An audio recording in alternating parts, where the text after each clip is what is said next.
Habis berapa pizza? 12 Ji.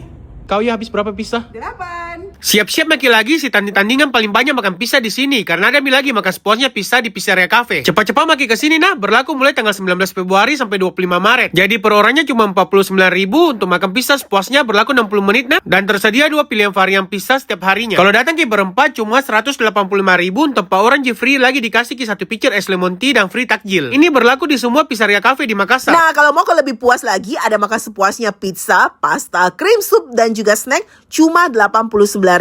Bukan cuma pizza, kalian tuh bisa makan sepuasnya juga pasta. Ada 3 pilihannya ya guys. Ada Korean garlic bread juga, terus ada breast stick, ada garlic bread sampai cream soup juga. Terus kalau datang ke berempat cuma 325.000 untuk 4 orang. Oke banget promonya, dikasih lagi free 1 pitcher es lemon tea dan juga free takjil. Tunggu apa lagi? Siap-siap nostalgia dan tanding-tandingan makan pizza sepuasnya di Pizzeria Cafe. Buruan ajakin teman dan keluarganya kalian.